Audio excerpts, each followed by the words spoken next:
Le 1er septembre 1998, une femme est retrouvée morte sur sa terrasse, sauvagement assassinée.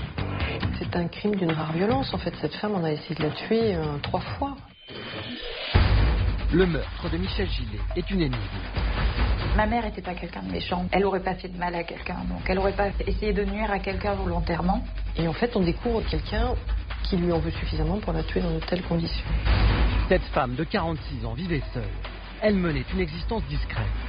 Au moment de sa mort, les gens du village ont été très surpris parce que la violence de sa mort ne correspondait pas du tout à sa vie. Quel mobile pouvait donc avoir le tueur? Rien n'avait été volé à la maison, donc c'est incompréhension. Pourquoi les voisins n'ont-ils rien entendu? La maison, elle est quand même située dans une vallée et ça résonne énormément. Si quelqu'un crie, je pense qu'on l'entend. Est-ce que la victime connaissait son tueur? Quel conflit caché avait cette femme sans histoire? Les éléments de la scène de crime font penser à une espèce de rage agressive qui s'est déployée. Depuis 14 ans, ce meurtre reste mystérieux. Retour sur une affaire qui peut encore aboutir.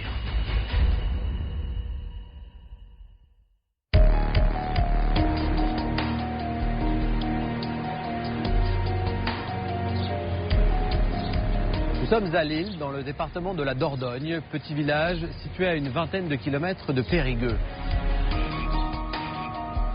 Moins de 1000 personnes vivent dans cette bourgade, souvent depuis de longues années. Un tiers de la population est composé de retraités. Comme dans toutes les petites communes rurales, les habitants se croisent, se connaissent, s'entraident et aiment prendre des nouvelles des uns et des autres. Mais en 1998, l'harmonie de cette vie de village a été brisée par un crime particulièrement odieux. La victime, Michel Gillet, avait 46 ans. Son corps supplicié a été découvert sur sa terrasse. Son tueur ne lui a laissé aucune chance.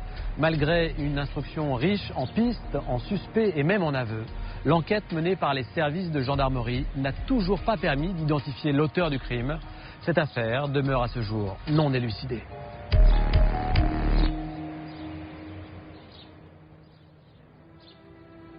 En ce premier jour de septembre 1998, c'est jour de marché dans la petite commune de Lille.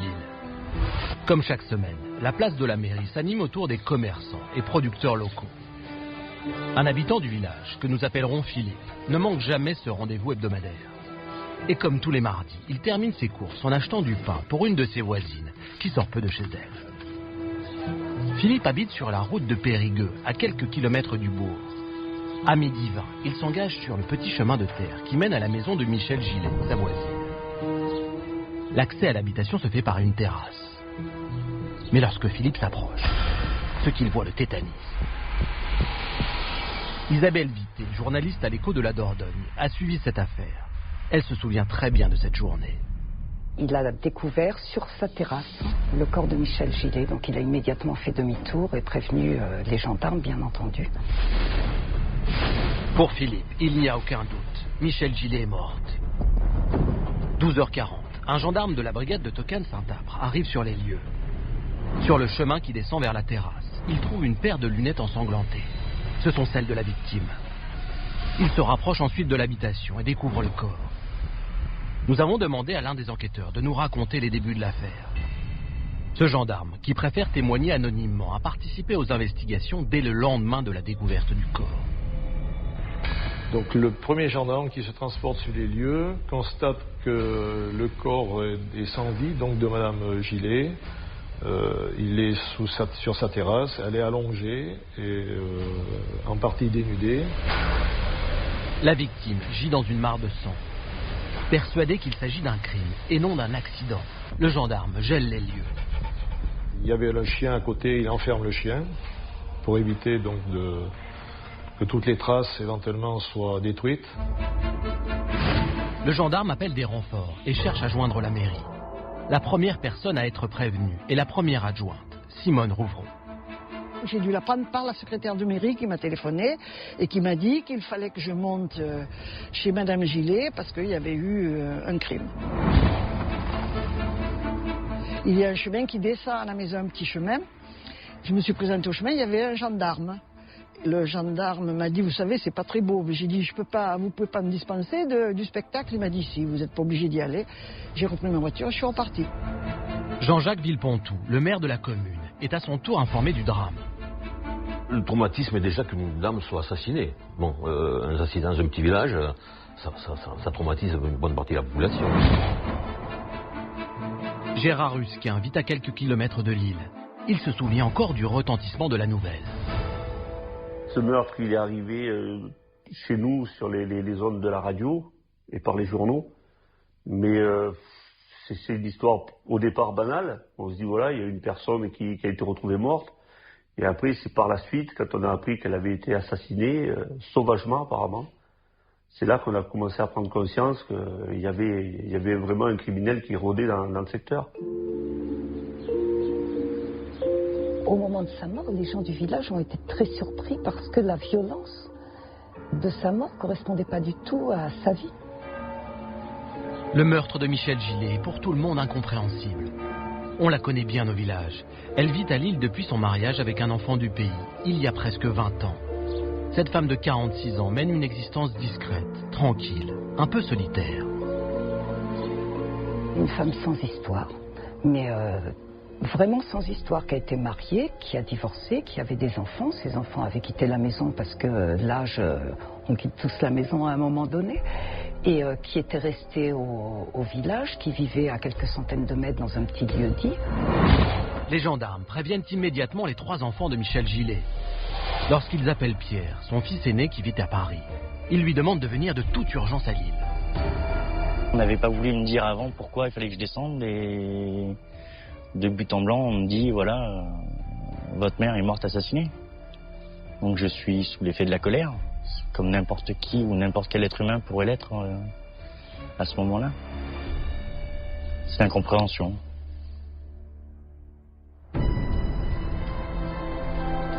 Le village de Lille est sous le choc. Colporté par le bouche à oreille, la rumeur du meurtre sanglant se propage. Un sentiment de peur gagne les habitants. Les services de gendarmerie commencent donc leur enquête dans un climat tendu. La première chose à faire est d'exploiter la scène de crime. De nombreux effectifs sont mobilisés. La compagnie de Ribérac, la brigade de recherche de Périgueux et la section de recherche de Bordeaux sont dépêchés sur les lieux.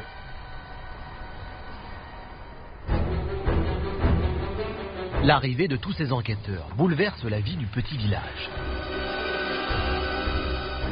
J'ai mis à disposition la salle municipale pour que l'enquête puisse se dérouler dans de très bonnes conditions. Donc c'était le QG de l'enquête pour ce meurtre. À 13h30, une vingtaine de gendarmes arrivent au domicile de Michel Gillet. Ils se lancent immédiatement dans l'exploitation de la scène de crime. Tout commence par l'observation du corps. Vêtu d'une jupe et d'un polo, la victime repose sur le côté gauche. Ses vêtements ont été remontés jusqu'au dos, sa culotte est baissée donc jusqu'à mi-mollet. Il y a des traces de strangulation au cou. Elle porte beaucoup d'hématomes sur le corps, donc son corps a été quand même sauvagement mutilé. Michel Gillet porte à son pied droit un sabot blanc taché de sang. Le sabot gauche, retrouvé un peu plus loin contre le mur, est également souillé. Le visage de la victime est tuméfié. La tête présente du sang, il y a du sang dans un seau avec de l'eau. Ce seau repose à proximité du corps. À la surface de l'eau, les enquêteurs notent la présence de cheveux. Ils en déduisent que le tueur a voulu noyer sa victime. Le temps est lourd et menaçant. Un orage risque d'éclater. Les gendarmes décident, en attendant le médecin légiste, de protéger le cadavre en le recouvrant d'une bâche. Du sang s'est frayé un chemin et s'écoule sur la terrasse. Les gendarmes relèvent plusieurs éclaboussures sur le mur. Mais ils constatent qu'il n'y a aucune trace de lutte. Sur la scène de crime, on ne peut pas dire qu'il y a eu des violences. On ne peut pas dire que quelque part il y a eu une bagarre, car il n'y a aucun désordre qui règne, du moins sur la terrasse elle-même. Il n'y a aucun objet qui a été renversé, aussi bien à l'intérieur de la maison qu'à l'extérieur. Dans la cuisine, la lumière est encore allumée. Sur la table, il y a un cendrier plein et une tasse à café. Les enquêteurs poursuivent leurs investigations. Ils saisissent dans l'allée qui mène à la maison différents éléments dont les lunettes ensanglantées. Un mégot de gauloise blonde est aussi mis sous scellé, car Michel Gillet ne fumait que du tabac brun. 16h45, le médecin légiste arrive pour la levée de corps. Il constate que les coups violents ont été infligés à la victime sur l'arrière du crâne. Avec cette nouvelle information, les enquêteurs se lancent à la recherche d'une arme contondante.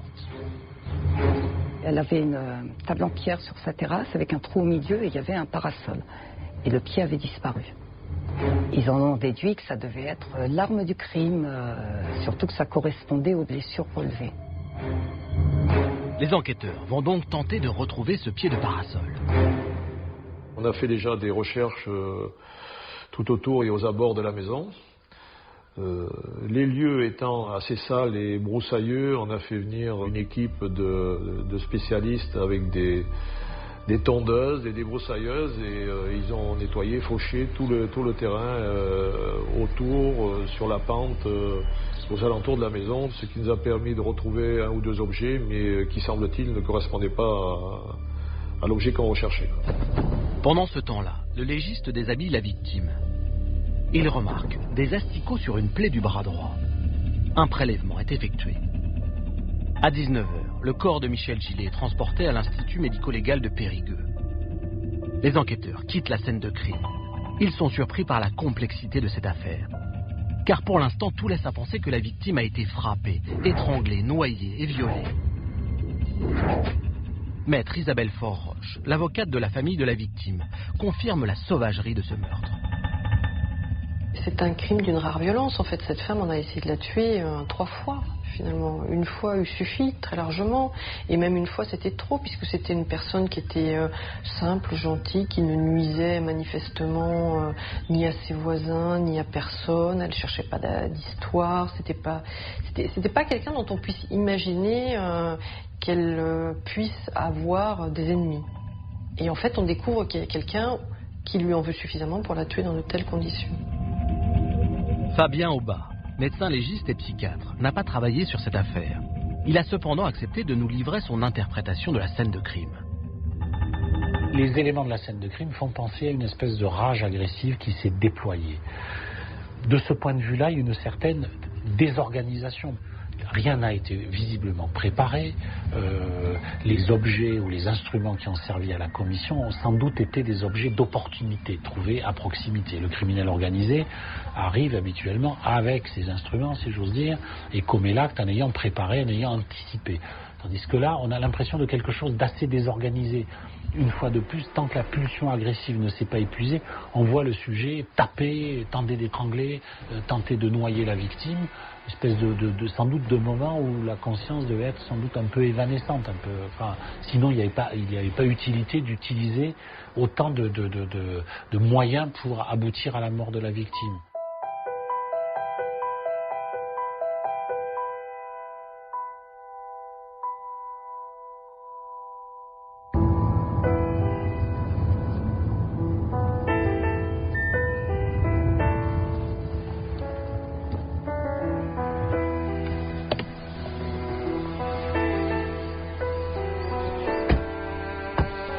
Les gendarmes qui découvrent le corps de Michel Gillet sont surpris par l'ultra-violence de la scène de crime. D'après leurs premières observations, la victime aurait été violée, frappée à de nombreuses reprises, étranglée, puis noyée. Que peut-on déduire d'un tel acharnement?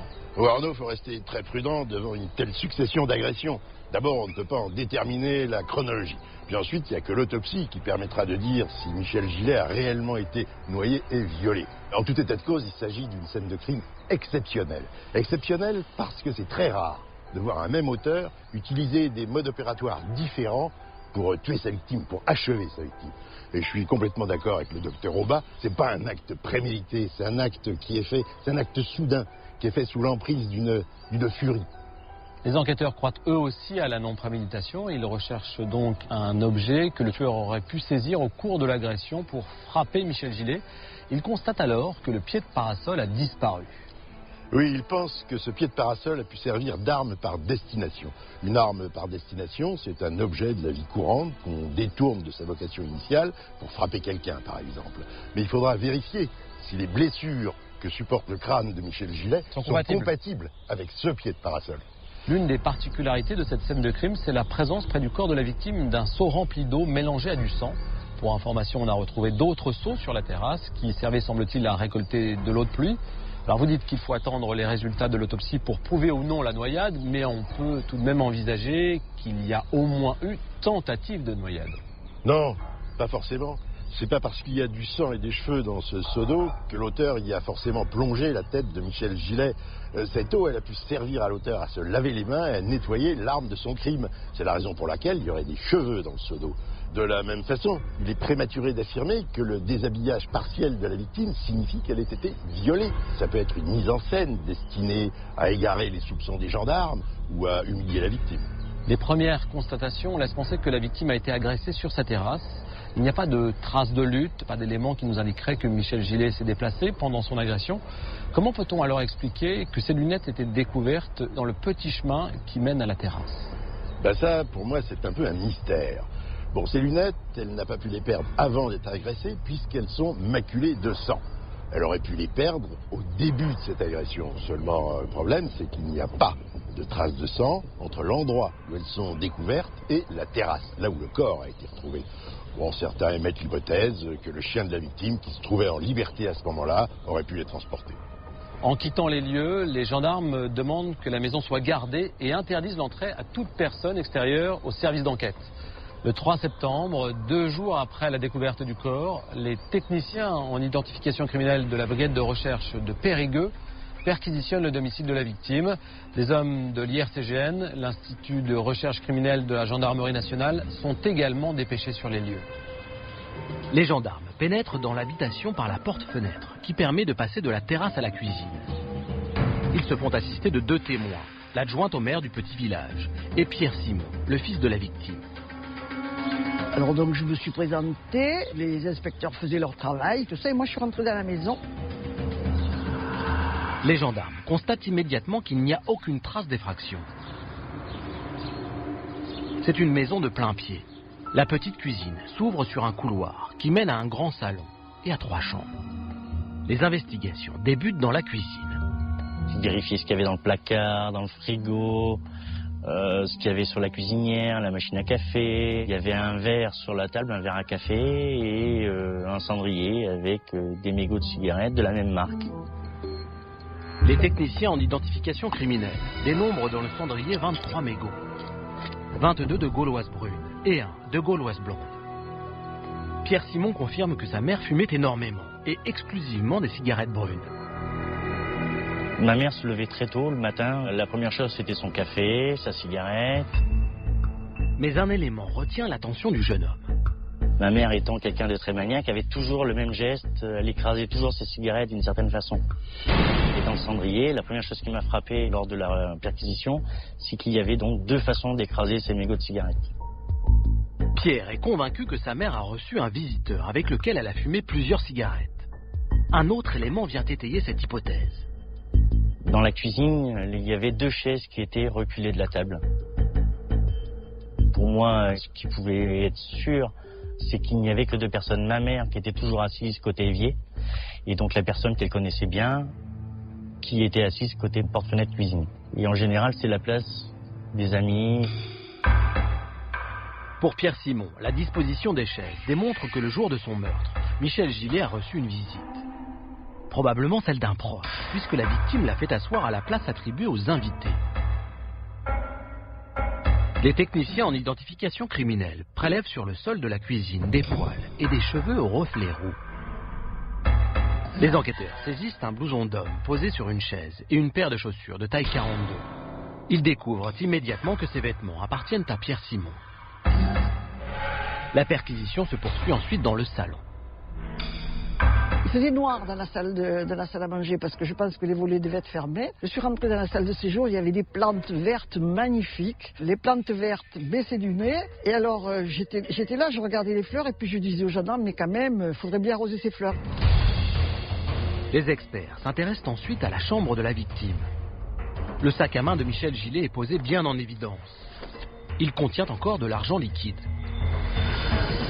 Les perquisitions qui ont été effectuées donc, au domicile de Mme Gillet nous ont permis de découvrir une somme d'environ 1500 à 1800 francs de l'époque. Dans la chambre, les enquêteurs retrouvent également un pistolet d'alarme caché sous une pile de linge. Il y avait un pistolet d'alarme, pourquoi? Parce que ma mère se sentait seule Et de temps en temps, elle entendait du bruit autour de la maison. Donc elle avait ça comme moyen de dissuasion pour dire si jamais il y a quelqu'un qui cherche à rentrer, je lui tire un coup de feu, quoi. Et ce qui aurait pu alerter les voisins. Pierre Simon accompagne ensuite les gendarmes dans le garage. Selon lui, une barre à mine a disparu. Les enquêteurs notent cette information. Peut-être sont-ils allés trop vite en pensant que l'arme du crime était le pied du parasol. Les techniciens en identification criminelle terminent leurs investigations, passant toute la maison au CrimeScope. Un appareil dont le faisceau lumineux permet de révéler des traces biologiques invisibles à l'œil nu. Ils ont découvert dans les 2 chambres des taches blanchâtres suite aux lumières bleues qui sont émises. On peut penser, avec l'habitude, on va dire, à des taches de sperme. Mais après, il faut l'analyser. 3 taches repérées sur un couvre-lit et 3 taches révélées sur la moquette de la chambre de Michel Gillet sont prélevées et envoyées pour analyse. Aucune trace de sang n'est retrouvée. Muriel, la fille cadette de Michel Gillet, qui témoigne un visage caché pour protéger sa vie de famille, pense que sa mère a été agressée par surprise, sans avoir conscience du danger. Moi, je sais que ma mère, c'était quelqu'un qui était très nerveuse et qui avait beaucoup de force. Après, la maison, elle est quand même située dans une vallée et ça résonne énormément. Hein. Si quelqu'un crie, je pense qu'on l'entend. Hein. Donc, il n'y a pas beaucoup de voisins, il n'y a que 2 voisins très proches. Mais je veux dire, c'est que s'ils étaient là, au moment des faits, j'ai du mal à imaginer qu'on puisse pas entendre quelque chose.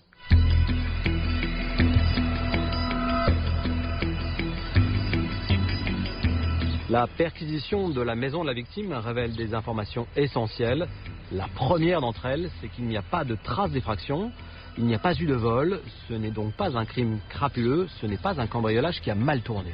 Non, tout montre que Michel Gillet a reçu la visite de quelqu'un qu'elle connaissait, quelqu'un avec qui elle a, semble-t-il, passé un long moment. Et selon toute vraisemblance, cette visite a eu lieu juste avant son meurtre. On sait, par son fils, que Michel Gillet était quelqu'un de très ordonné, de très méticuleux, voire maniaque. Or, au moment de la découverte du corps, la tasse n'est pas lavée, le cendrier n'est pas vidé, les chaises ne sont pas rangées. Il y a quelqu'un ou quelque chose qui l'a empêché de le faire. Les enquêteurs s'orientent alors vers l'idée que ce visiteur mystérieux est certainement le tueur. Est-ce que vous partagez cet avis? Oui, ce visiteur est un suspect plus que sérieux. On sait que le meurtre a été le résultat d'un déchaînement de violence. Ça fait penser à une colère brutale suite à une dispute. Pourquoi pas après une longue conversation qui aurait commencé dans la cuisine et se serait poursuivie sur la terrasse. Les gendarmes vont immédiatement rechercher les dernières personnes ayant vu Michel Gillet vivante. Le voisin qui a découvert le corps déclare être venu chez elle accompagné de son gendre le dimanche 30 août vers midi pour la débarrasser d'une vieille machine à laver. Selon les 2 hommes, elle avait l'air tout à fait normale. Les enquêteurs n'obtiennent aucun autre témoignage. Il semblerait que personne n'ait vu Michel Gillet après ce dimanche midi.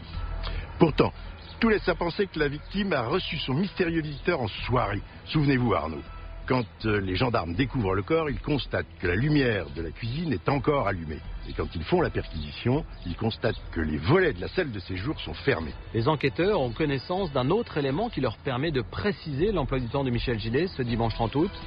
En effet, l'étude de ses relevés téléphoniques révèle qu'elle a passé un appel à sa mère à très exactement 19h11. Et sa mère déclare que durant leur courte conversation, elle n'a rien décelé d'étrange. Elle n'a pas eu le sentiment que quelqu'un était chez sa fille. Cet appel téléphonique est la dernière trace de vie de Michel Gillet. C'est un élément objectif et extrêmement important.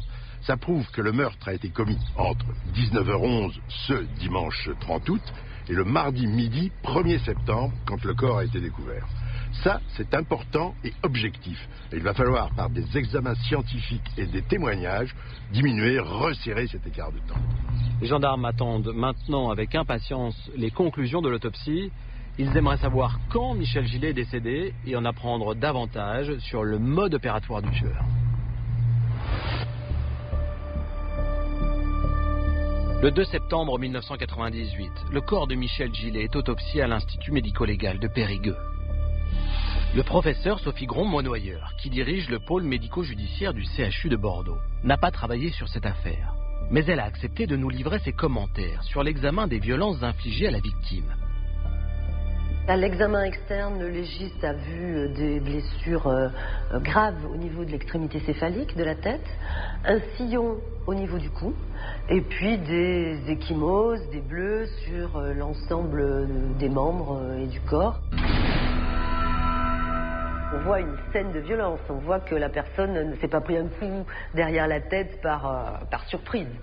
C'est plusieurs coups avec de la défense. Dès ses premières observations, le médecin légiste établit que les ecchymoses sont des traces de défense. Sous les ongles de la victime, il semble y avoir des cheveux et des fragments de peau. Des prélèvements sont effectués en vue d'analyse. Le médecin poursuit son examen en s'intéressant aux plaies situées à l'arrière du crâne. Il en dénombre 6. Ce sont des plaies contuses, ça veut dire qu'il y a eu un véritable écrasement et éclatement du cuir chevelu, donc des lésions contondantes extrêmement violentes. Les blessures confirment donc les premières constatations des enquêteurs. Michel Gillet a été frappé à la tête par un objet contondant. Le médecin légiste examine ensuite le cou de la victime. Il porte la trace d'un sillon de strangulation. La marque laissée tout autour du cou, horizontale et complète, prouve que l'agresseur a utilisé un lien pour étrangler Michel Gillet. L'examen externe se termine par la recherche de traces de violences sexuelles.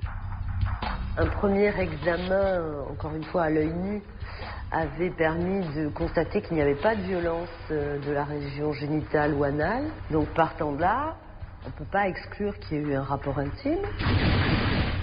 La seule chose qu'on peut dire, c'est qu'il n'a pas été physiquement violent, ce qui ne permet pas d'exclure non plus un viol, parce que tous les viols ne laissent pas des traces physiques. L'autopsie se poursuit par l'examen interne du corps. La tentative de noyade, qui était une hypothèse formulée au moment de la levée de corps, a été rapidement infirmée au moment de l'autopsie, car il n'y avait pas de liquide dans les voies aériennes supérieures, ni dans l'estomac. On a peut-être essayé de plonger la tête de la personne dans l'eau, mais dans tous les cas, ce n'est pas ça qui a entraîné son décès. Dans son rapport, le légiste précise tout de même que la tête de la victime a été plongée dans l'eau, alors que Michel Gillet était déjà morte. Le médecin va ensuite chercher à déterminer les causes exactes du décès. Les coups ont provoqué une hémorragie intracrânienne massive létale. La strangulation a quant à elle entraîné une asphyxie aiguë également mortelle. Michel Gillet a donc été battu à mort et étranglé.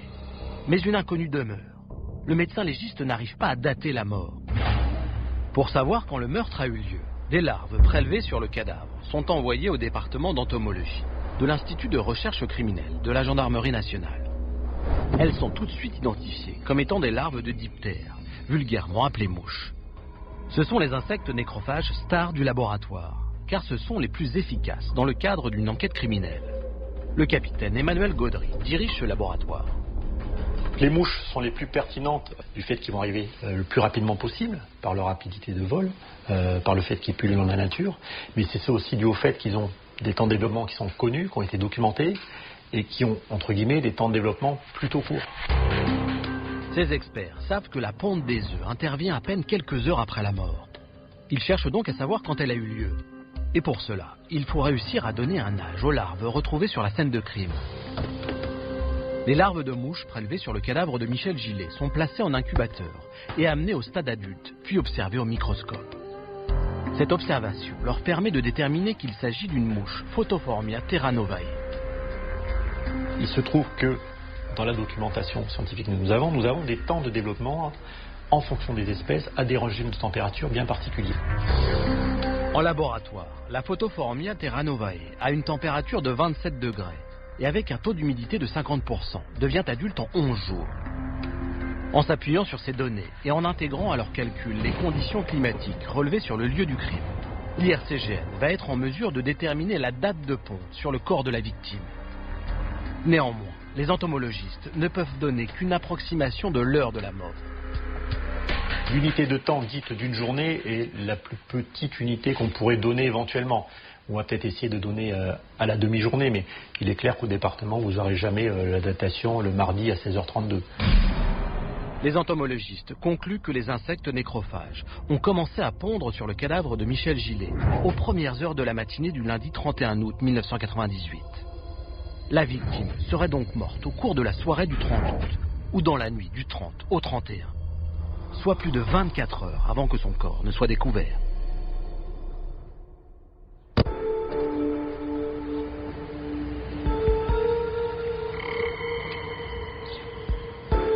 Les résultats de l'autopsie sont très durs car ils donnent toute la mesure du calvaire subi par la victime. Les enquêteurs avaient déduit de l'absence de désordre, de l'absence de traces de lutte, que Michel Gillet avait été agressé sans avoir eu le temps de se défendre. Et en réalité, le légiste constate le contraire. Oui, dans un premier temps, on pouvait croire à une agression surprise, à une agression soudaine. Maintenant, on sait que Michel Gillet a eu le temps de se battre avec son agresseur. Alors moi, je pense que les choses se sont passées de la manière suivante. Il y a d'abord eu une dispute verbale violente qui s'est poursuivie par un échange qui a dégénéré en bagarre. La victime a été frappée à coups de poing. Et puis c'est dans un second temps que son agresseur s'est saisi d'une arme contondante. Le médecin légiste ne donne pas de précision supplémentaire sur cette arme. Alors pour tenter d'obtenir plus d'informations, un prélèvement du cuir chevelu de la victime a été envoyé au laboratoire de l'IRCGN. Les experts ont conclu que l'arme du crime était un objet cylindrique d'un diamètre d'1,3 cm. Oui, avec cette nouvelle expertise, l'utilisation du pied de parasol me paraît assez invraisemblable. J'ai vérifié. Un pied de parasol, c'est un diamètre plus important, au moins 2 fois supérieur. En revanche, la baramine qui a disparu du garage me paraît être une arme beaucoup plus vraisemblable. Seulement le problème, c'est qu'à la campagne, une baramine, ça se cache facilement. Alors la rechercher, c'est un peu chercher une aiguille dans une botte de foin. Revenons au scénario criminel. Si je reprends le fil de votre raisonnement, Michel Gillet aurait d'abord été frappé, puis étranglé. Oui. Je pense que le tueur a fait tomber sa victime au sol en lui assénant des coups sur le crâne. 6 coups d'une extrême violence. Mais la mort n'a pas été instantanée. Michel Gillet présentait encore des signes de vie. Alors, il a décidé de l'étrangler. Il s'est emparé d'un lien fin de type lacet, cordelette, cordon électrique. L'autopsie nous révèle que Michel Gillet n'a pas été noyé, mais le médecin légiste précise tout de même dans son rapport qu'il y a eu une immersion post-mortem de la tête de la victime. Oui, et ça, j'ai beaucoup de mal à le croire. Ça me paraît effectivement très difficile de plonger la tête de quelqu'un qui est complètement inerte dans un seau rempli d'eau. Je crois que ce que dit le médecin légiste ne provient pas de constatations purement médico-légales. Eh bien, une déduction, moi aussi, je peux en faire une. Comme je vous l'ai déjà dit, Arnaud, je crois que ce seau d'eau, il a pu servir à l'auteur à se laver les mains et à laver l'arme du crime. Les conclusions de l'expertise du laboratoire d'entomologie de l'IRCGN nous permettent de savoir que Michel Gillet était déjà morte le matin du lundi 31 août. Son meurtre a donc eu lieu entre le dimanche 30 août 19h11, heure à laquelle elle téléphone à sa mère, et le lundi matin. Oui, et ça c'est intéressant à double titre. D'une part, ça resserre l'espace-temps pendant lequel le crime a eu lieu, donc ça va réduire le nombre de suspects et ça va permettre plus facilement de vérifier leurs éventuels alibis. D'autre part, ça nous apprend que cette scène de crime a été ouverte à tout vent, a été accessible à tous pendant au moins 24 heures. Je rappelle qu'on ne retrouve le corps de la victime que le mardi aux alentours de midi. Oui. Et quelqu'un a pu accéder à cette scène de crime pour en modifier l'apparence, pour la nettoyer, pour faire disparaître un certain nombre d'éléments constitutifs de ce crime, pour égarer les gendarmes, pour les tromper dans leurs recherches. Les gendarmes vont maintenant se pencher plus précisément sur l'existence de Michel Gillet. Ils vont chercher dans la vie de cette femme de 46 ans s'il existe des explications plausibles au déchaînement de violence du tueur.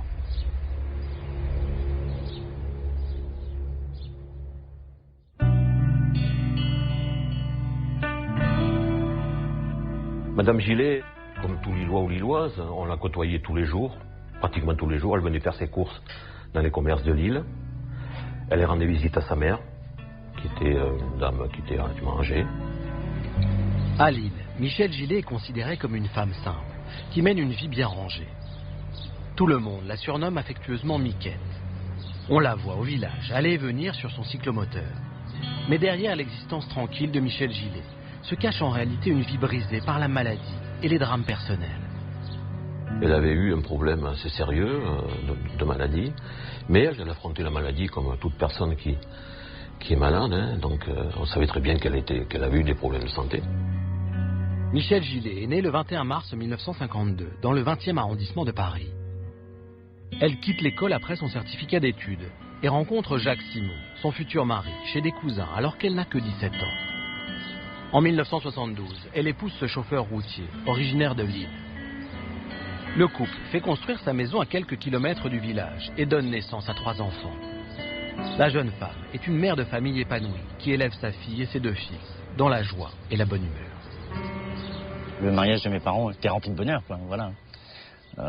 Même si mon père était absent parce qu'il roulait, il était chauffeur routier, ça n'empêchait pas que le week-end on avait des amis à la maison, on avait toujours du monde. Ma mère faisait à manger pour toute la famille. Je me rappelle qu'on mettait les tables dans la salle à manger. J'ai vraiment ce souvenir-là des dimanches où voilà, c'était les repas où tout le monde, il y avait toujours du monde à la maison. Mais à l'âge de 29 ans, Michel Gillet tombe gravement malade. Pour son fils aîné, Pierre, c'est un souvenir terrible. À l'époque, il n'a que 7 ans. Ce jour-là, j'ai retrouvé dans son lit complètement amorphe. Je dirais qu'elle savait plus où elle était complètement hagard, savait plus, elle ne nous reconnaissait plus. Elle avait énormément de mal à parler, elle savait plus où elle était, ce qu'elle faisait. Et c'est à ce moment-là que j'ai appelé le médecin. La jeune femme est hospitalisée d'urgence à Limoges. On lui diagnostique alors une encéphalite herpétique. Alors une encéphalite herpétique, c'est une inflammation et une infection du liquide céphalorachidien, c'est-à-dire le liquide dans lequel baignent le cerveau et la moelle. C'est donc une infection gravissime due à un virus, qui est le virus de l'herpès, qui est un virus assez commun. C'est hautement mortel si on ne le diagnostique pas ou si on met en œuvre un traitement tardif, et ça laisse des séquelles assez lourdes. Cette infection plonge la malade dans le coma pendant 1 semaine. Éric Boza est psychologue clinicien. Il n'a pas traité Michel Gillet, mais il nous explique la fragilité de ce type de patient.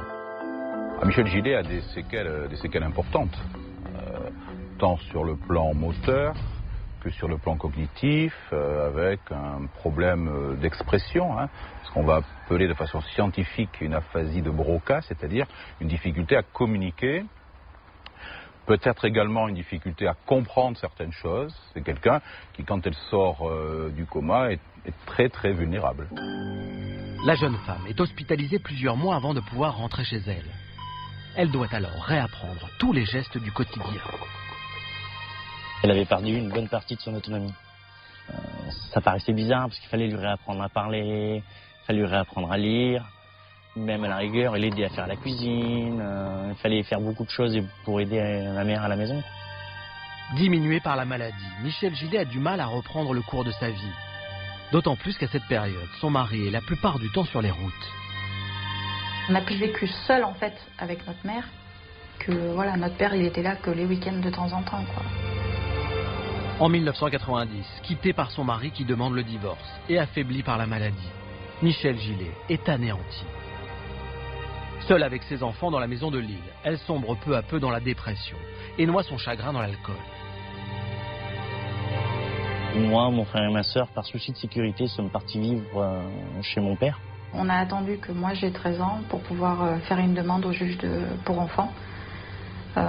Pour partir parce qu'on avait décidé de le faire tous les 3 ensemble et qu'on ne voulait pas se séparer. Après le départ de ses enfants, Michel Gillet connaît une véritable descente aux enfers et finit par se faire hospitaliser. Le corps médical, soucieux du devenir de cette femme dépressive, handicapée et livrée à elle-même, alerte les autorités compétentes. En février 1992, Michel Gillet est placé sous curatelle renforcée, une mesure de protection de la personne, moins contraignante que la tutelle. Donc elle n'était pas sous tutelle, ce qui veut dire qu'elle gardait une forme de conscience, mais qu'elle avait besoin d'être aidée et secondée dans les actes de gestion importants. Une curatrice gère alors ses finances et l'assiste dans toutes ses démarches administratives. En 1993, Michel Gillet commence à remonter la pente. Elle arrête de boire et débute une rééducation chez une orthophoniste. Au fil des séances, elle réapprend à parler et à écrire. Elle retrouve petit à petit son autonomie. Moi, je pense qu'on l'a sous-estimé beaucoup. C'était quelqu'un qui, pour moi, elle n'était pas amoindrie. Moi, j'ai des souvenirs, on jouait à la pelote, on faisait des 1000 bornes. Je veux dire, c'est quelqu'un qui savait très bien compter, qui était capable de suivre des recettes sur des livres de cuisine. Je lui avais acheté une mobilette Elle s'est fait fabriquer une petite caisse pour mettre derrière. Et quand elle avait besoin de quelque chose, elle prenait sa mobilette, elle descendait au village faire les courses. Ce qui montre aussi qu'elle pouvait être autonome. Les enfants sont heureux de voir leur mère reprendre possession de sa vie. Elle s'organise une existence bien réglée. Seule, elle passe le plus clair de son temps à s'occuper de ses animaux et de ses plantes. Ma mère, elle adorait surtout le jardinage. Elle adorait les tulipes, ses rosiers, elle s'occupait beaucoup de son jardin. Quelques mois avant son meurtre, Michel Gillet a retrouvé sa joie de vivre. Son entourage se réjouit de la voir rayonnante, responsable et pleine d'allant. C'est une femme qui a manifesté sa fragilité. Mais au milieu de cette fragilité, elle a réussi à se reconstruire. Et la procédure nous permet notamment d'apprendre qu'elle gérait ses comptes très bien. Que la curatrice, qui était en l'espèce sa belle-sœur, n'avait pas besoin de gérer les comptes, qu'elle arrivait à le faire. Elle tenait sa maison propre. Elle menait sa petite vie au quotidien sans avoir besoin d'une assistante permanente. Donc elle s'est refait une petite vie et d'ailleurs très peu de temps avant son décès, les enfants considéraient que la mesure de protection n'était peut-être plus nécessaire. Et on a demandé à voir le juge du tutelle pour essayer de faire en sorte de lever la curatelle de ma mère. À partir du moment où ses comptes étaient bien tenus, qu'elle se débrouillait toute seule, voilà, pourquoi l'empêcher de vivre ?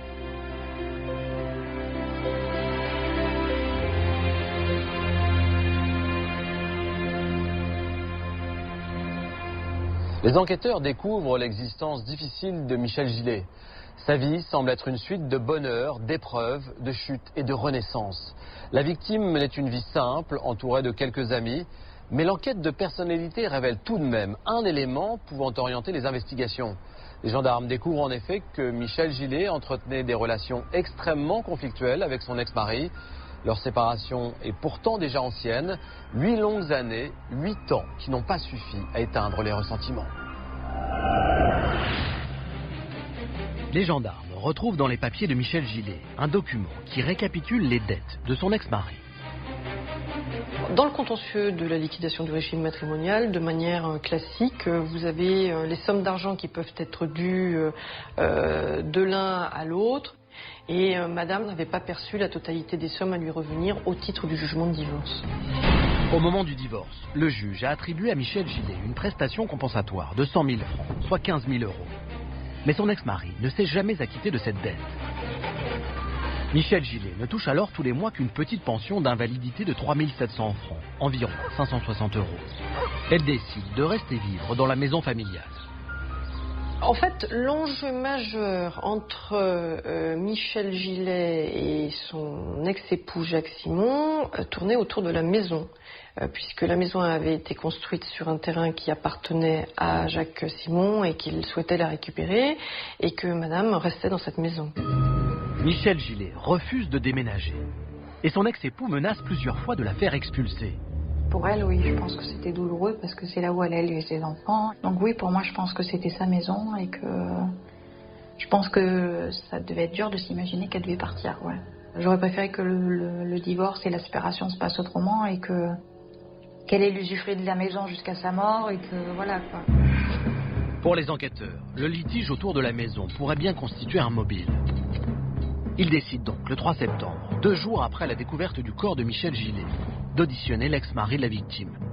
Les gendarmes lui demandent ce qu'il a fait dans la nuit du 30 au 31 août. Le chauffeur routier répond qu'il était en livraison.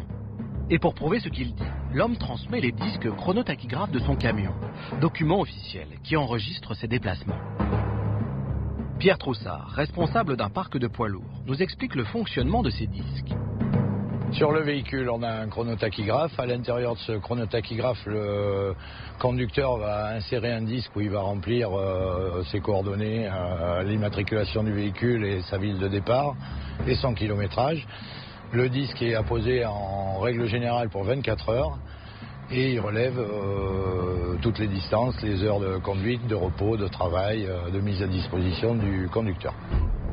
Les enquêteurs se penchent sur les disques du camion de l'ex-époux de Michel Gillet.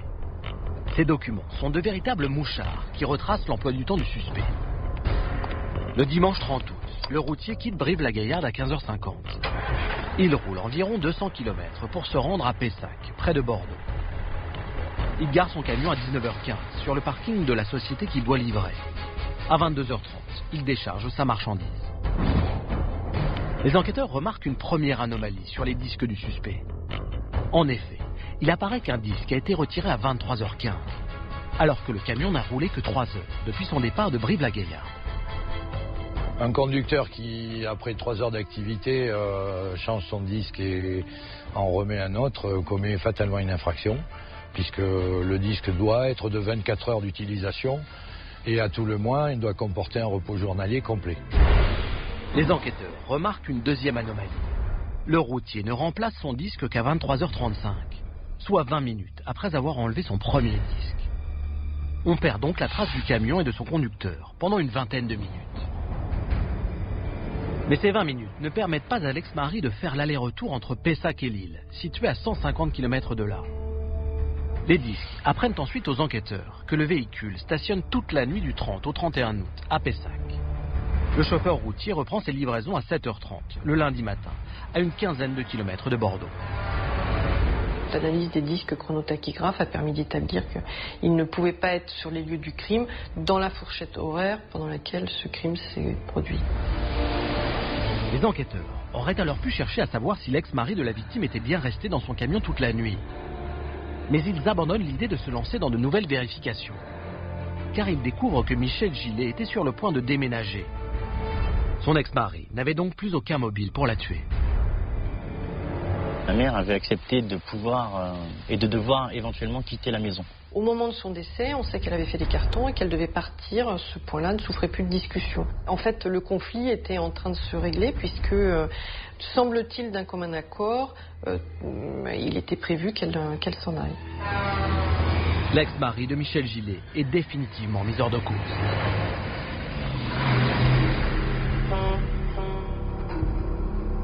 Les gendarmes vont ensuite s'intéresser à un autre membre de la famille de la victime.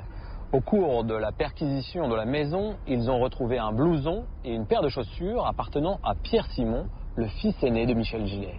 Or, à l'époque, le jeune homme vit à Paris et il n'est pas venu voir sa mère depuis plusieurs mois. Les enquêteurs se demandent alors pourquoi ses affaires se trouvaient dans la cuisine.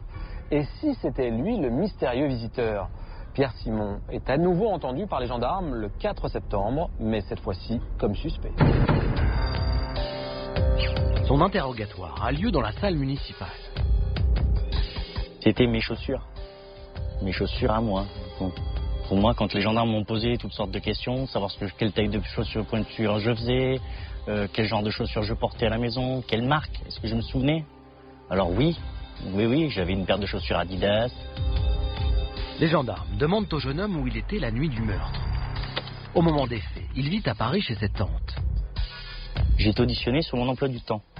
J'étais sorti donc la veille au soir sur les alentours de 8h30, 9h. Je suis allé rejoindre un groupe d'amis au café. Et je suis rentré donc chez mes tantes sur les coups de 2h, 2h30 du matin.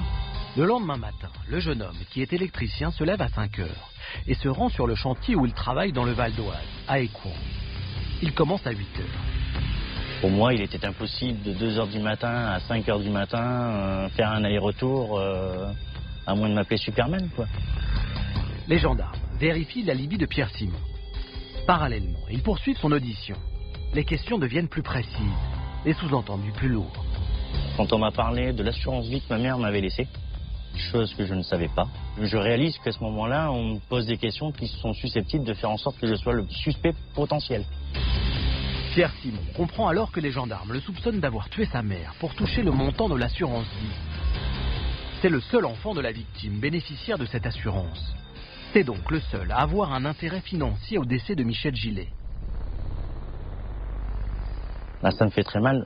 À ce moment-là, lors des questions et de l'interrogatoire, ces questions-là me blessent profondément. Les gendarmes pensent que l'assurance vie souscrite par la victime constitue un mobile solide. Ils décident d'intensifier la pression de leur interrogatoire.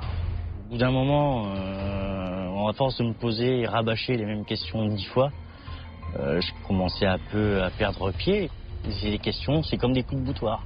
C'est pareil, c'est pourquoi, quelle date, quelle heure, pourquoi, quelle date, quelle heure. C'est toujours les mêmes questions qui reviennent. Puis j'avais besoin de faire une pause et on m'a dit non, c'est pas l'heure, c'est pas maintenant, c'est moi qui décide.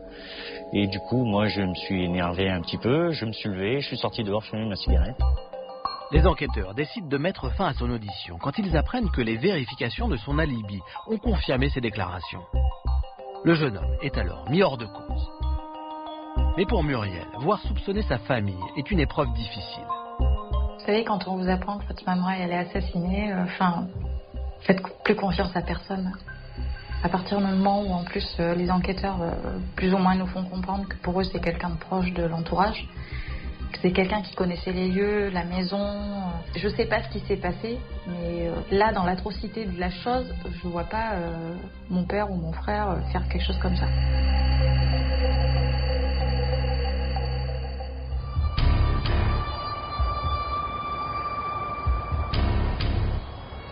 La piste familiale est souvent la première piste que suivent les enquêteurs dans une affaire criminelle. Ils savent par expérience que les tueurs sont la plupart du temps des proches. Très vite dans cette affaire, les soupçons pesant sur le fils sont levés. En revanche, les gendarmes ont plus longtemps cru à la culpabilité de l'ex-mari. C'est normal, il est en conflit avec la victime. Il refuse de payer la prestation compensatoire à laquelle il a été condamné. Et elle refuse de quitter la maison. Donc ils sont dans une situation de blocage. Ils sont dans une situation de blocage, dans un rapport de force, du style « tu ne paies pas, je ne bouge pas, tu ne bouges pas, je ne paie pas ».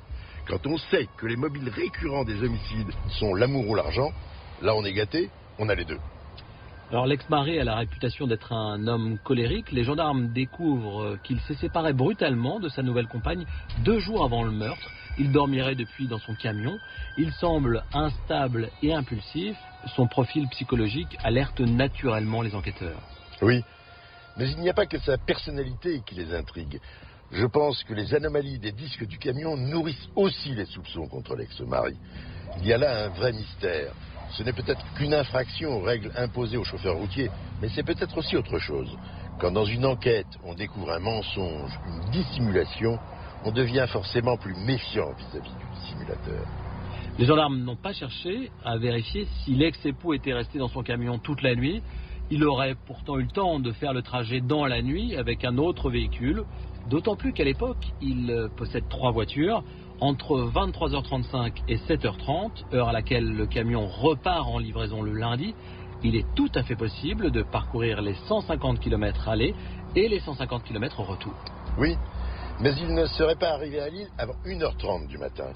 Et si le meurtre avait eu lieu à cette heure-là, la victime n'aurait pas été habillée comme on l'a retrouvée, c'est-à-dire en jupe et en polo. Elle serait en tenue de nuit. La seule possibilité, c'est qu'il soit arrivé au petit matin et que Michel Gillet soit déjà levé et habillé. L'enquête a montré qu'elle se réveillait parfois très tôt, vers 4h du matin. Mais les enquêteurs ont appris des proches de Michel Gillet qu'elle ne s'habillait jamais 2 jours de suite de la même façon.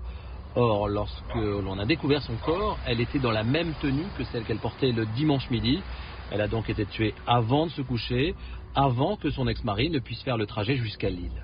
Oui, cet homme n'a pas pu commettre le meurtre. Le village sait qu'il a été un temps soupçonné. C'est sûrement difficile pour lui qui vit aujourd'hui à nouveau dans la maison du meurtre. Faire l'entourage de la victime est un passage obligé dans une enquête criminelle. C'est parfois douloureux, mais il faut le faire.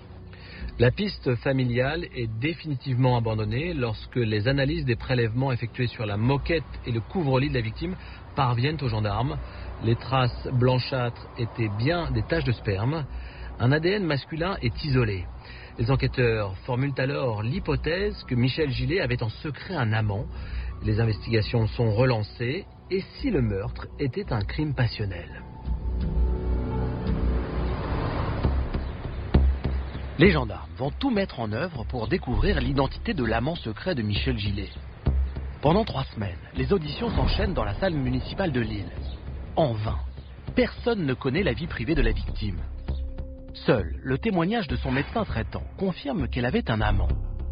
Les enquêteurs vont découvrir une face cachée de Michel Gillet, c'est-à-dire qu'elle a une vie sexuelle, ce qui est relativement normal, mais une vie sexuelle qui n'apparaît pas au grand jour. Et on sait par ailleurs que de manière extrêmement récurrente, elle se rendait chez son médecin pour faire pratiquer des tests de grossesse. Pour le psychologue Éric Boza, Michel Gillet serait sorti de sa maladie en se forgeant 2 personnalités. On a 2 personnalités. Cette personnalité, un effet extrêmement obsessionnel, très ritualisé, qu'elle donne à voir. On la connaît sous cet angle-là. Et cette personnalité privée, qui est la personnalité derrière les volets, où la femme se retrouve. Pour découvrir la vie secrète de Michel Gillet, les gendarmes étudient ses relevés téléphoniques. Au cours de l'enquête, nous avons fait plusieurs réquisitions téléphoniques sur le voisinage. Et nous sommes aperçus que le voisin le plus proche, qui portait le pain, téléphonait régulièrement, ou assez souvent du moins, à Madame Gillet. Ce voisin, c'est Philippe, l'homme qui a découvert le corps de la victime. Il est retraité et vit avec sa femme à quelques centaines de mètres de chez Michel Gillet. Alors le voisin, c'est un homme gentil, qui est déjà une personne un peu âgée, qui rend des services. Donc c'est lui qui aide pour aller faire les courses. Il rend des services quand il faut nettoyer quelque chose, quand il faut enlever une vieille machine. Il a un œil protecteur et bienfaiteur sur Miquette. Mais les nombreux appels que cet homme passait à la victime éveillent les soupçons des enquêteurs. Ils décident donc de le convoquer le 21 septembre à la brigade de Tocane-Saint-Abre. Ce monsieur a fini par nous dire et reconnaître qu'au début, il y avait eu voire 2 rapports avec Madame Gillet. Et par la suite, au fil de son audition, il a fini par nous avouer que depuis la fin de l'année 97, jusqu'à peu près à la date des faits, il avait 2-3 rapports sexuels avec cette dame par mois. Philippe est placé en garde à vue. 3 semaines après le crime, les gendarmes ont enfin une piste solide. Ils découvrent que Philippe est la dernière personne à avoir vu Michel Gillet en vie. Le voisin devient alors le suspect numéro 1. Son ADN est prélevé et comparé avec l'ADN extrait du sperme retrouvé dans la maison de la victime. Les résultats des analyses sont sans équivoque.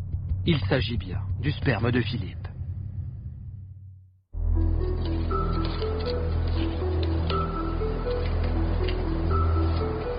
Les enquêteurs pensent avoir trouvé le tueur de Michel Gillet.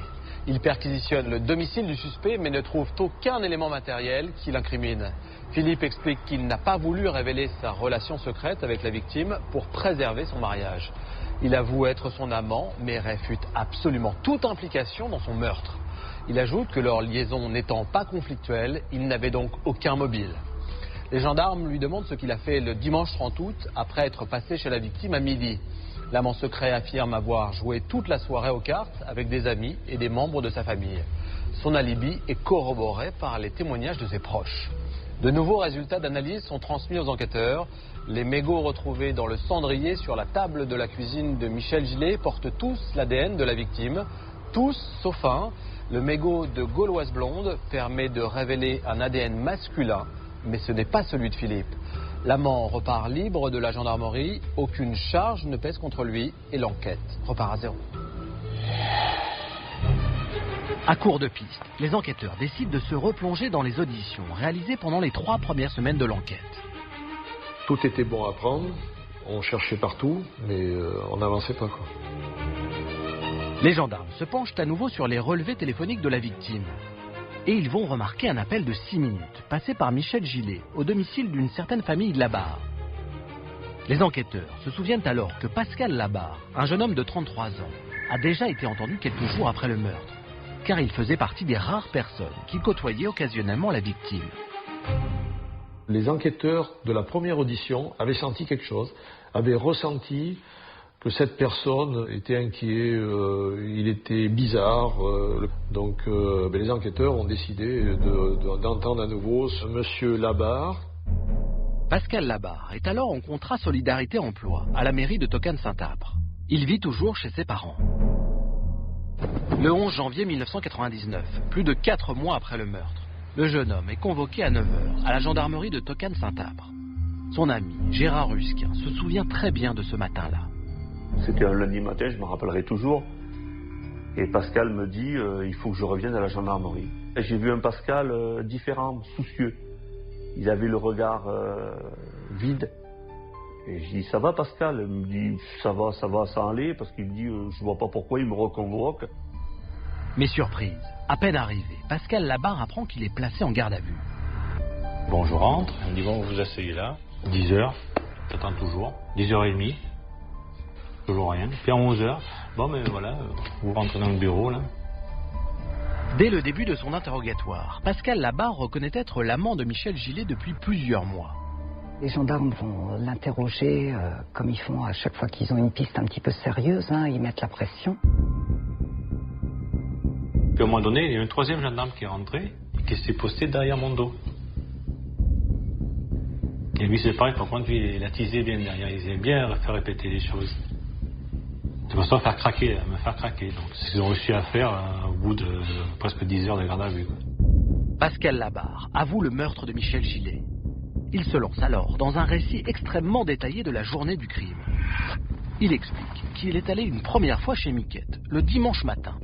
Il a cherché une fois de plus à avoir une relation intime, elle l'a repoussé. Il y a eu donc une altercation, elle a ramassé plusieurs gifles ou coups sur le visage, elle est tombée à terre, il l'a relevée, il l'a mis sur le lit et il est parti. Pascal Labarre ajoute qu'il est revenu voir la victime le dimanche après-midi vers 14h30. Michel Gillet lui offre alors un café et ils se disputent à nouveau. À un moment donné, donc, monsieur Labarre s'est énervé, il a pété les plombs, comme il dit. Et à ce moment-là, il précise qu'il l'a frappé avec un pied de parasol à de multiples reprises sur le crâne et il indique qu'il l'a étranglé avec un lacet. Il a défait le lacet de sa chaussure, donc qui était côté droite. Il l'a passé autour du cou, il l'a serré. Il indique qu'il l'a noyé. Il indique qu'il a voulu avoir une relation sexuelle avec elle, mais que voyant son visage et voyant à quel point elle était tuméfiée, et bien finalement l'envie lui en était passée. Le jeune homme dit ensuite être parti en voiture, jeter le pied de parasol dans la Dronne, la rivière voisine. Il y a cependant un problème de taille dans les aveux de Pascal Labarre. Les horaires ne collent pas. Mais à l'issue de son interrogatoire, il finit par déclarer que l'agression a en fait eu lieu vers 19h30. Il n'y avait que lui qui parlait, il y avait un froid dans le bureau.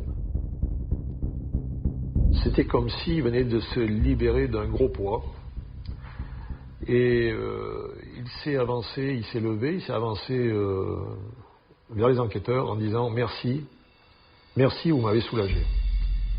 Pour les gendarmes, la culpabilité de Pascal Labarre ne fait aucun doute, car il donne des détails que seul l'auteur pouvait connaître.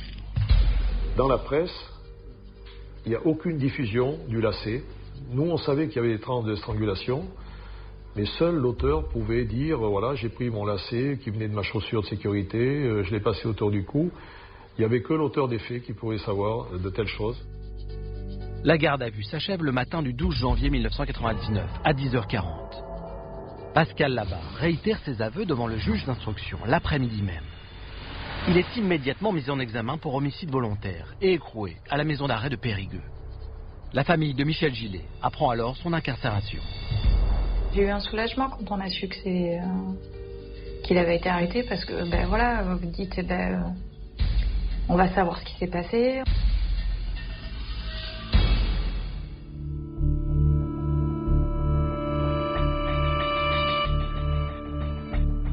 Un mois après le début de sa détention provisoire, le jeune homme revient sur ses aveux et clame son innocence.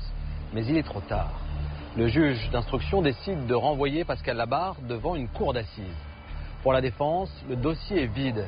L'arme du crime n'a pas été retrouvée à l'endroit où l'accusé dit s'en être débarrassé. Les analyses effectuées sur ses vêtements et dans sa voiture n'ont rien donné.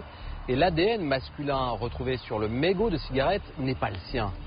Le procès s'ouvre à Périgueux le 29 novembre 2003. Après une journée de débat, le verdict tombe. Pascal Labarre est condamné à 20 ans de réclusion criminelle pour le meurtre de Michel Gillet. Quand on me donne le verdict, comme annonce 20 ans, ça fait très mal. C'est le coup de massue, comme on dit. Donc une temps des choses, c'est de trouver le moyen de s'en sortir. Pascal Labarre fait appel de sa condamnation. Sa famille, convaincue de son innocence, contacte l'association Action Justice, créée par Roland Agré. Grâce à l'argent collecté par les proches de l'accusé, l'enquêteur privé Roger-Marc Moreau se lance alors dans une contre-enquête. Ils pensaient avoir été victimes d'une instruction menée exclusivement à charge et ils avaient besoin aujourd'hui que l'on fasse les actes, en quelque sorte, d'instruction qui n'avaient pas été faits. Roger Marc Moreau sait que sa tâche ne sera pas facile, car les aveux accablent le condamné. L'enquêteur privé commence par s'interroger sur la véritable nature des relations entre Michel Gillet et Pascal Labarre. Et il découvre que personne n'a jamais vu le jeune homme chez la victime. Pascal Labarre, à l'époque, avait un véhicule automobile qui ne pouvait pas passer inaperçu. C'était une Ford de couleur rouge sang. Je puis vous dire que ni le voisin, ni son épouse, ni sa fille qui vit avec eux, personne n'a jamais vu ce véhicule automobile. De plus, de nouveaux témoignages mettent en doute la possibilité d'une liaison entre la victime et le condamné. Moi, je travaillais avec Pascal. On embauchait le matin à 8h. Dès qu'il débauchait, il venait à la maison. Il faisait les travaux. Le soir, on mangeait ensemble. Des fois, on était, entre guillemets, obligé de le mettre à la porte. Donc, je ne vois pas comment il aurait pu entretenir une relation avec une personne. Aucune trace biologique, ni sperme, ni sang, ni cheveux appartenant à Pascal Labarre n'a été retrouvée au domicile de la victime. Pour Roger Marc Moreau, il n'y a qu'une seule explication. Le jeune homme, contrairement à ce qu'il a déclaré aux gendarmes, n'était pas l'amant de Michel Gillet. L'enquêteur privé relève d'autres incohérences dans les aveux. Pascal Labarre a dit s'être rendu au domicile de Michel Gillet le jour du meurtre dans la matinée. Il a raconté avoir alors frappé la victime lors d'une violente dispute. C'est étonnant parce que son voisin et son beau-fils étaient venus en fin de matinée. Ils n'avaient pas vu Pascal Labarre, alors qu'il était censé, selon ses aveux, s'y trouver, premièrement. Et deuxièmement, elle n'avait pas de trace de coup. Elle ne semblait pas du tout affolée. Il ne semblait pas que c'était une femme qui avait été frappée dans les minutes précédentes. Le détective découvre ensuite que le pied de parasol, dont se serait servi Pascal Labarre pour tuer Michel Gillet, ne peut pas être l'arme du crime. S'il s'agit d'un pied de parasol, en général, ils sont recouverts de peinture. Par conséquent, forcément des résidus de cette peinture particulière qui se trouve sur les pieds de parasol auraient été retrouvés dans les plaies de la victime. Or, les experts n'ont retrouvé aucune particule de peinture lors de l'examen du cuir chevelu de la victime. Nous avons demandé au professeur Sophie Grom-Monnoyeur si un pied de parasol pouvait effectivement avoir infligé les plaies et fractures constatées lors de l'autopsie. Le pied classique, creux, ne me paraît pas suffisamment lourd et contondant pour provoquer ce genre de plaie. À l'issue de sa contre-enquête, Roger Marc Moreau conclut que la victime ne peut pas avoir été tuée de la manière décrite par Pascal Labarre dans ses aveux. Je vais détecter un certain nombre d'éléments qui ne collent pas avec la logique simplement. Et donc, il m'a semblé que les aveux auxquels avait procédé Pascal Labarre n'étaient pas étayés, ne pouvaient pas correspondre à la réalité. Le détective est convaincu que Pascal Labarre s'est accusé à tort. Le jeune homme n'aurait pas supporté la pression des gendarmes. Gérard Rusquin confirme cette idée. Il en veut pour preuve l'impression du médecin qui a ausculté le suspect pendant la garde à vue. J'ai discuté avec le médecin, puisque c'était aussi mon médecin traitant, et j'ai dit qu'est-ce que vous pensez de l'histoire de Pascal. Et écoute, il dit apparemment il a fait des aveux. Moi je suis allé constater qu'il n'ait pas subi de pression, qu'il n'ait pas subi de violence. Il dit lorsque je suis arrivé et que j'ai vu Pascal, il me dit c'était plus Pascal. Il me dit c'était une lavette. Et si Pascal Labarre avait avoué juste pour mettre fin à son interrogatoire? Le psychiatre Fabien Aubat nous explique que ce phénomène psychologique existe. Pour lui, le profil du jeune homme pourrait expliquer de faux aveux.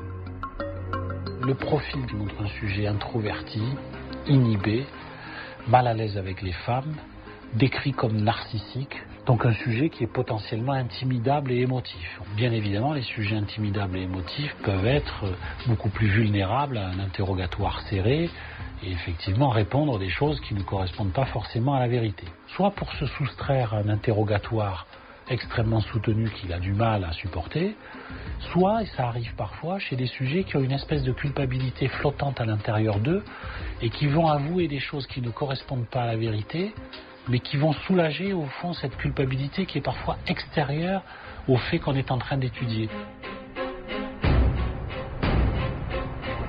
Printemps 2003, Pascal Labarre est toujours incarcéré, toujours reconnu coupable du meurtre de Michel Gillet.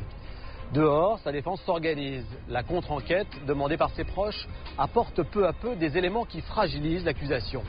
Mais alors, comment se fait-il que ces aveux aient été si précis?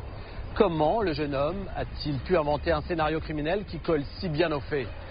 Peu de personnes sont alors prêtes à remettre en cause la culpabilité de l'accusé. D'autres commencent à poser des questions dérangeantes. Et si les gendarmes, pendant la garde à vue, avaient influencé le suspect? Et si leurs questions contenaient déjà les réponses qu'ils voulaient entendre?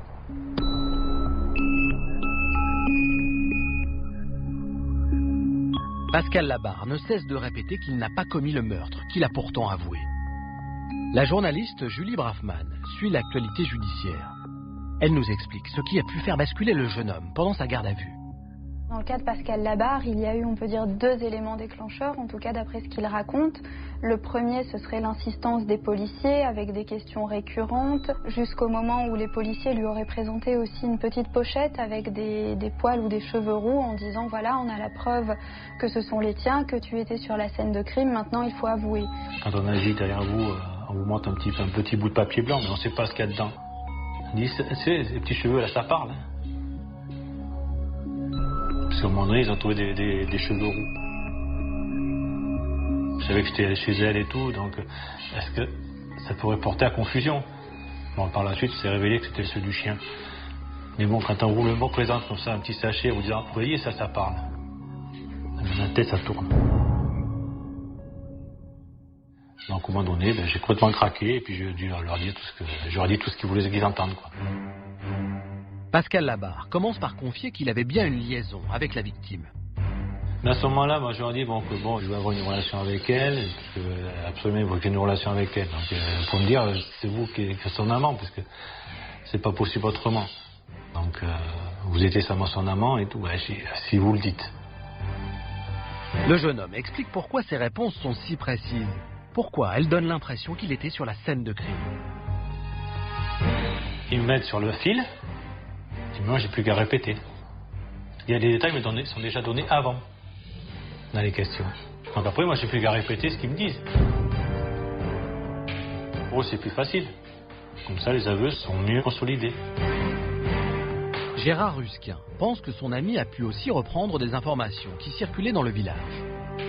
Moi, je connaissais l'histoire au fur et à mesure que ça se déroulait. Et ils pensaient dans un premier temps qu'elle avait été violée. Après, ils ont dit non, elle n'a pas été violée.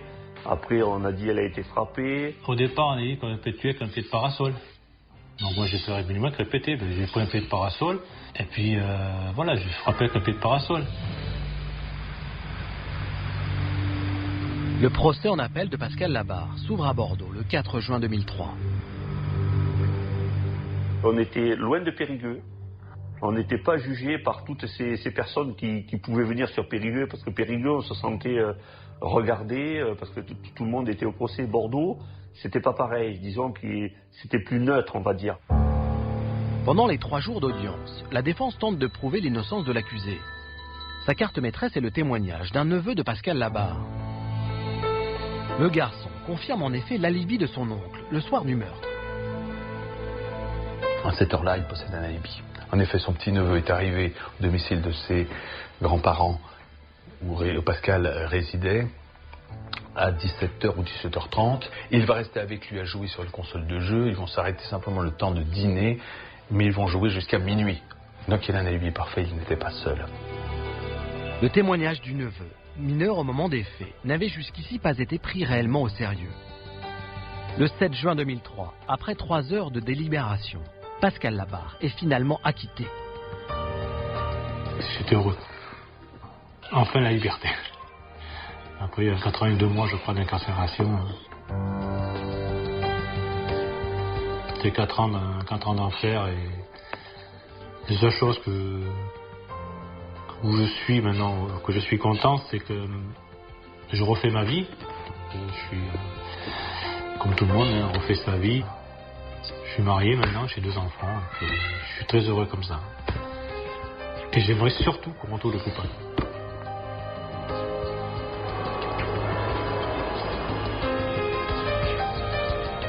Jean-Marc, le grand public est toujours très étonné par les affaires criminelles où un innocent s'accuse d'un meurtre. Qu'est-ce qui peut pousser quelqu'un à reconnaître un crime qu'il n'a pas commis? Jusqu'à une loi récente, une loi d'avril 2011, la présence d'un avocat était impossible pendant les interrogatoires. Pendant 24-48 heures, le gardé à vue se trouvait isolé, coupé du monde. Et même pour satisfaire ses besoins les plus élémentaires, il dépendait de ses gardiens.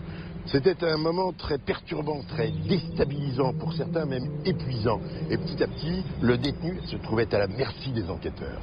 Oui, mais ça c'était vrai pour tous les gardés à vue. Qu'est-ce qui a fait que dans ce moment particulier, Pascal Labarre soit passé aux aveux? J'y vois la conjonction de deux facteurs. D'une part, les gendarmes sont convaincus de la culpabilité de Pascal Labarre et lui posent des questions d'un type un peu particulier, des questions fermées, c'est-à-dire des questions qui induisent une réponse. Puis d'autre part, Pascal Labarre est probablement psychologiquement un peu fragile. Il ne prend pas la mesure de l'importance de ses réponses. Alors, il cherche à faire plaisir aux gendarmes, il cherche à bien répondre, parce qu'il pense que son sort va s'en trouver amélioré. Là, on a vraiment le sentiment que les enquêteurs cherchent par tous les moyens à faire coïncider les aveux avec la réalité des faits telle qu'elle a pu être établie. Par exemple, quand Pascal Labarre avoue avoir tué Michel Gillet en début d'après-midi, les gendarmes savent que ce n'est pas possible car la victime a téléphoné à sa mère à 19h11.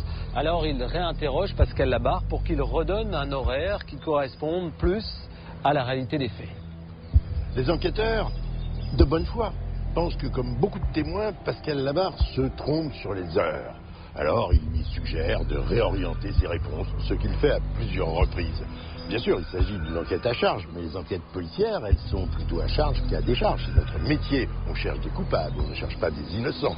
Mais personnellement, je ne connais pas de gendarme ou de policier qui ait envie d'envoyer des innocents en prison. Il y a tout de même un tas de choses qui ne collent pas. Pascal Labarre déclare avoir tué Michel Gillet avec un pied de parasol. On sait que ce n'est pas compatible avec les blessures constatées. Il dit l'avoir étranglé avec son lacet de chaussure, mais l'analyse de ce lacet ne révélera aucune trace biologique de la victime. Il indique aussi que pour la noyer, il a rempli le seau dans l'évier de la cuisine.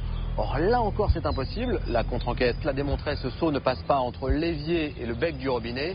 Enfin, il déclare avoir enfermé le chien de la victime à l'intérieur de la maison, alors que le premier gendarme arrivant sur la scène de crime a découvert l'animal en liberté.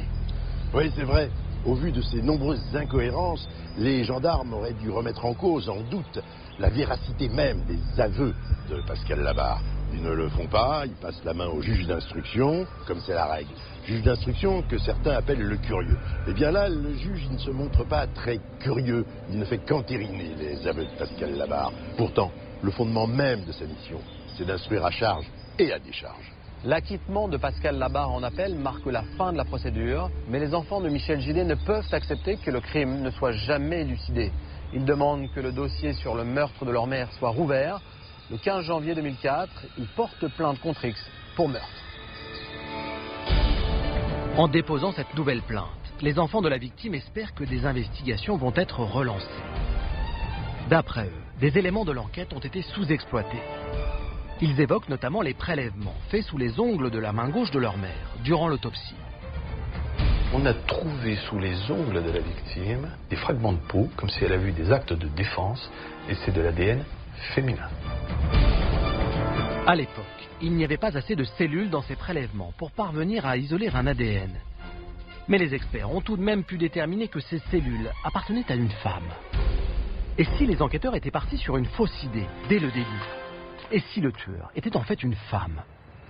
Cette hypothèse est étayée par le témoignage d'un couple de retraités. Des témoins qui passaient le 1er septembre 1998 sur une route qui surplombait la maison et la scène du crime, ont vu de leur véhicule automobile surélevé, c'est un véhicule de type 4x4, une femme sur la terrasse. Une femme qu'ils ont cru reconnaître comme étant la victime, avec un seau sous l'eau, en train de nettoyer le sol de la terrasse. Mais ça ne pouvait pas être elle, car à cette heure-là, très vraisemblablement, elle était déjà morte. Une femme se trouvait donc sur la scène de crime, quelques heures avant que le corps de Michel Gillet ne soit découvert. En raison de l'extrême violence du meurtre, les enquêteurs ont toujours pensé que l'auteur du crime était un homme. Nous avons demandé à l'expert psychiatre Fabien Aubin si une femme pouvait également faire preuve d'une telle sauvagerie. La grande question qui se pose de savoir si une femme peut commettre un passage criminel, ça c'est la réponse est oui. Est-ce qu'elle peut commettre des passages à l'acte extrêmement violents? La réponse est oui aussi. La plupart du temps, la violence est connotée de la question de la virilité. Pourquoi? Parce qu'on est habitué que les hommes se manifestent sur un mode plus violent que les femmes. Les statistiques criminelles montrent que les hommes sont habituellement plus violents que les femmes. Mais une femme en situation d'exaspération peut déployer la même rage criminelle. Moi, je l'ai vu souvent. C'est souvent un peu surprenant, mais de voir des scènes de crimes absolument abominables et commises par des femmes. La connotation sexuelle de la scène de crime avait également conforté les enquêteurs dans l'idée que le meurtrier de Michel Gillet était un homme, un amant. Mais pour Éric Bozat, avoir dénudé en partie la victime pourrait avoir une autre signification. On va montrer l'objet Michel Gillet dans une certaine position, c'est-à-dire par là où on considère qu'elle a péché. Et par là où on considère qu'elle a, je dirais qu'elle peut être dangereuse. On la met dans une forme de scénario punitif. Ainsi, une femme humiliée par la tromperie de son mari avec Michel Gillet aurait pu tuer la victime. Le mobile du meurtre se cacherait donc dans la vie intime de Miquette. Je reste persuadé que c'est la problématique privée qui est la clé du meurtre. Michel Gillet faisait bien attention d'avoir cette vie privée cachée. Le risque, c'est que toute vie privée cachée, un jour, peut sortir. Donc je pense qu'on a éliminé quelqu'un de gênant.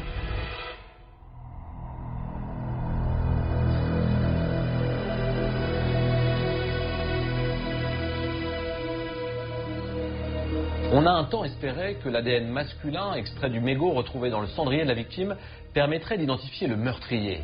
Mais on sait aujourd'hui que cette cigarette a été fumée par un des intervenants sur la scène de crime. Depuis le début de l'enquête, l'idée d'un tueur masculin s'est imposée, sans doute dès la découverte du corps, un peu comme si une telle sauvagerie ne pouvait être que l'œuvre d'un homme. Il y a pourtant, Jean-Marc, des éléments qui permettent d'envisager l'idée d'un auteur féminin. Le premier, le témoignage du couple qui affirme avoir vu une femme sur la terrasse de la maison le mardi 1er septembre, alors que le crime avait déjà eu lieu. Comment se fait-il que les gendarmes n'aient pas exploité ce témoignage ?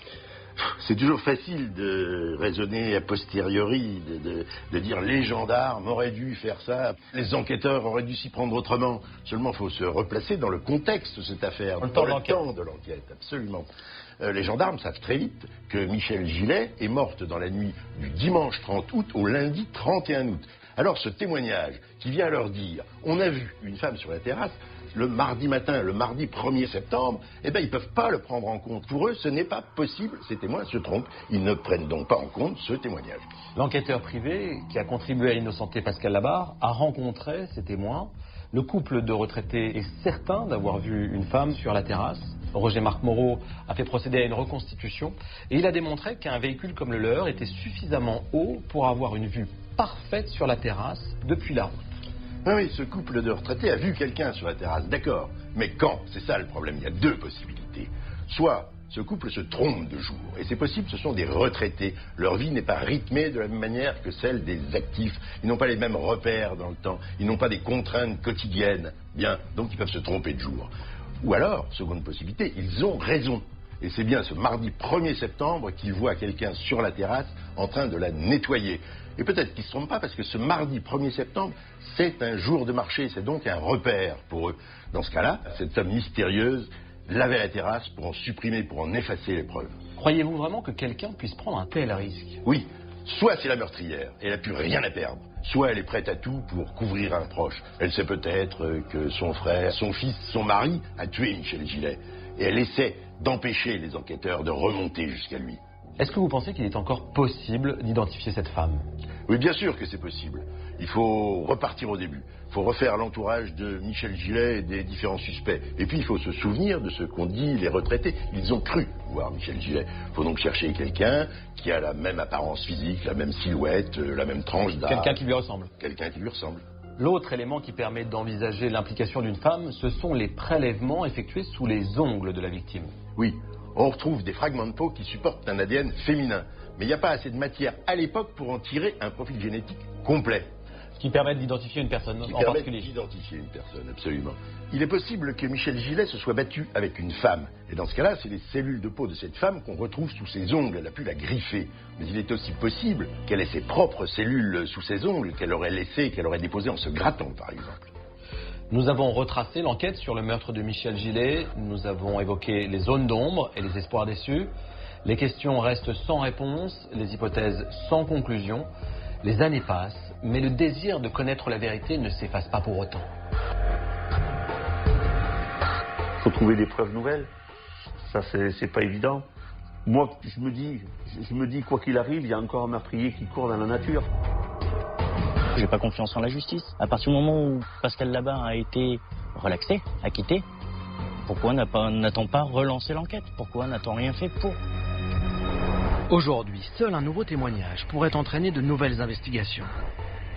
Dans un petit village comme ça, qui n'a pas une population criminogène, il y a obligatoirement quelqu'un qui sait quelque part. Et je crois qu'effectivement, la famille est la première à avoir le droit de savoir. Mais sans éléments nouveaux, le crime pourrait être un jour prescrit. Maintenant, les années nous sont comptées. Nous n'avons plus que quelques années devant nous pour pouvoir redécouvrir la vérité. Sinon, le dossier sera définitivement clos. Les enfants de Michel Gillet gardent toujours l'espoir que le meurtre de leur mère soit élucidé. Que justice soit faite et que le crime soit puni, je trouve que voilà, c'est aussi la laisser reposer en paix. Je trouve que voilà, à l'heure d'aujourd'hui, c'est pas normal que quelqu'un paie pas pour ce qu'il a fait.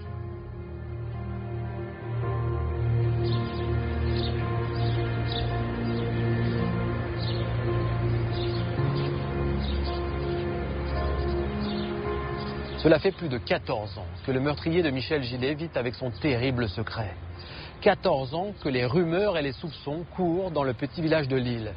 Les habitants ont cru un temps que le tueur était Pascal Labarre, un enfant du pays. Aujourd'hui, ils espèrent que leur petite commune n'abrite pas celui qui a ôté la vie de celle qu'ils surnommaient affectueusement Miquette.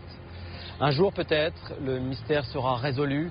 C'est alors que tous les éléments d'enquête se remettront en place, comme les pièces d'un puzzle, dessinant à la fin le visage du tueur. En février 2005, tous les scellés de l'affaire ont été détruits. La vérité ne sortira donc pas des laboratoires. Seuls de nouveaux témoignages pourront permettre d'élucider cette affaire. Bonsoir.